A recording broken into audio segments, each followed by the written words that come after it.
Where does nature end and the human begin? My research examines the idea of an individual, any individual, not just a person, but an idea, an object, a concept, and it critically examines the idea of difference as straightforward binary divisions. Typically, when we think of the human, we think of it as separate to its environmental context. But ultimately, this is impossible. No individual is separate from the environment or context in which it exists. And humans shouldn't be thought of as separate from nature. But perhaps I should begin at the beginning. When I first began my PhD, my supervisor, Vicky Kirby, asked me, "What do you want it to be about?" And I didn't really know. I knew I wanted to come back to uni because I like it here so much, but I didn't really know what I wanted to study. And so she followed it up with a crucial question. She said, "Well, what annoys you?" And there was plenty. But something that's annoyed me since I was a kid is this feeling of being apart from nature, feeling cut adrift. I felt like everything we do is artificial, genetically modified, artificially inseminated, made from all this stuff. And it was making me feel like I was cut adrift, like I was sort of somehow unnatural. And Vicky's follow-up question was interesting, and it has sort of left me within this mess, because she said, well, what makes the artificial unnatural? I had never thought of this before. I had never thought about it like this before. I had a vague understanding of artificial, and I thought this was something that we make with intention for a purpose, usually from stuff. But then, bees build hives all the time, and we call it natural. When a beaver builds a dam, we call it natural. When a crow uses a stick to probe for grubs, we also call it natural. But when we build something, or use a tool, or kind of do anything at all, we call it artificial. But why? And so, like any good student, I turned to my favorite academic resource, which is the dictionary. I looked it up and I found artificial, made or produced by humans, especially as a copy of something natural, so rather than occurring naturally. And I thought, okay, but aren't we animals? Aren't we natural creatures? Using natural resources? I hear everyone's always talking about natural resources. And so I looked up the word nature. And here I found something that kind of confirmed my fear, because it said, the phenomena of the physical world collectively, including animals, plants, the landscape, sounds lovely, and other features of the environment, as opposed to humans or human creations. And I was like, geez, I'm on the outs here. But what am I? And so the human was a little bit trickier to define, and it didn't actually tell me much about what it was. You can see the definition is kind of vague, but it did tell me a little bit about what it isn't.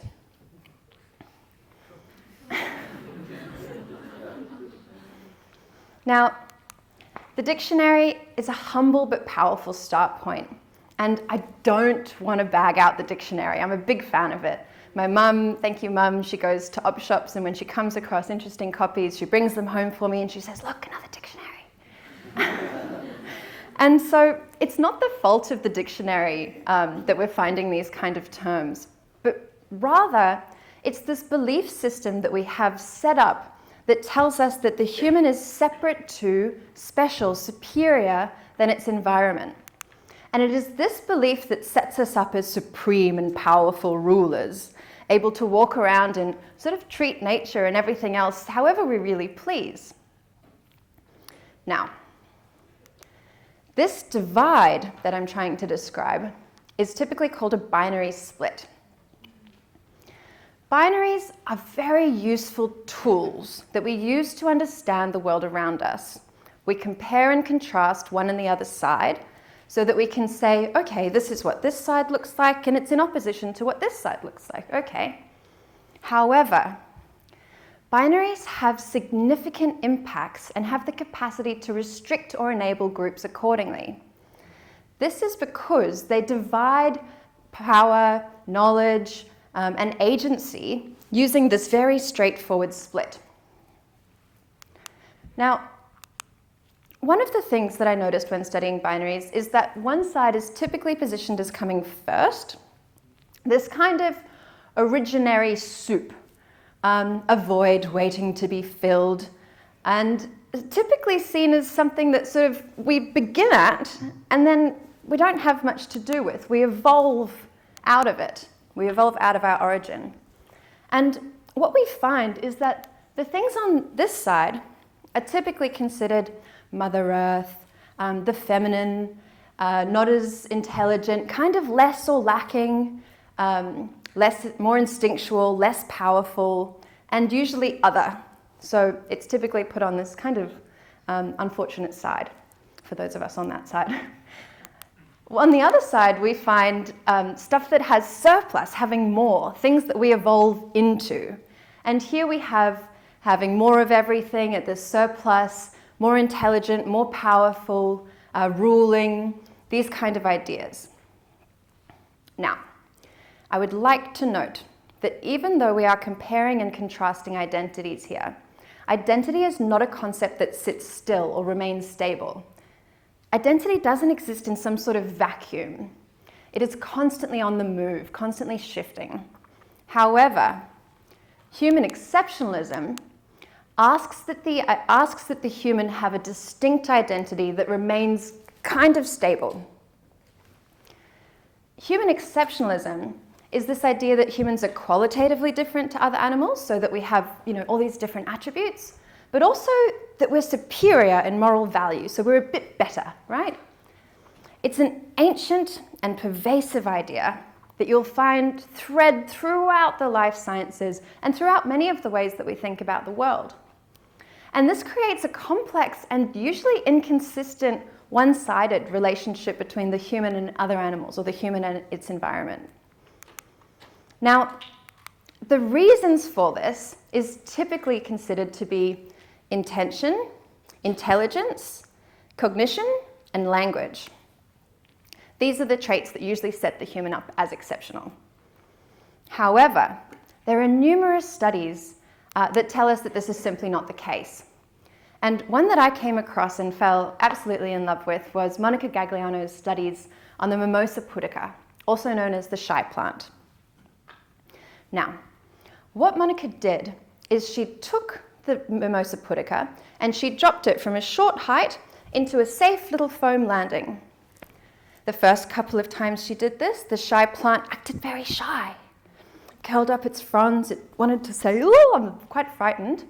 But amazingly, after only about the 6th time, the plant learned that this wasn't a dangerous experience, and incredibly, it remembered this experience over time, up to 6 weeks between stretches. This is incredible. Plants thinking, learning, remembering? Where on earth are they storing this information? And it led me to think that perhaps these binary divisions that I had thought were fairly clear-cut actually weren't so stable after all. Perhaps some of the traits that I thought only existed over here were actually also present in the before. I mean, where else would they have come from otherwise? Now, this was very interesting to me, but what was equally interesting to me were this debates surrounding these amazing experiments. And one of the great examples of this is a paper titled "No Brain, No Gain," signed by 33 plant scientists who got together to say, absolutely not. Just because the word neuron has the same origin as vegetal fiber does not tell us that a plant has neurons or a brain, which is true. They don't have a brain, but they do seem to think, learn, and remember. And I would like to point out here that for a plant which is constantly being munched on, it would be very impractical to have a centralized nervous system. Now, I guess what this kind of makes me think is that perhaps these traits are shifting around. Perhaps they don't exist in these stable, straightforward places. And it's crucial to realize this and to think about the binaries that I've set up in terms of these other power dynamics. Because if we think that only this side is capable of these particular things, we're extraordinarily disenfranchising this other side. And we're making a grievous error in terms of our science. So another wonderful example that I found of this was in the work of Jacques Monod. He writes this terrific paper, and if you ever get the chance, it's this long essay, it's wonderful, called Chance and Necessity. So in this paper, what I saw was that he was using these really interesting words to describe the enzyme, the protein, or the molecule. But he was carefully containing them in these quotation marks all throughout the paper. And I wondered why. I looked at the traits, and obviously these are the traits that I'm arguing are present in nature. And I wondered, is he doing this to avoid anthropomorphism? Potentially. Is he doing it to avoid general uproar, which this essay did cause nonetheless? Or are these perhaps traits that he is trying to secure and wants to describe in the enzyme, the protein, and the molecule, but knows that he can't because they're humans, they're ours?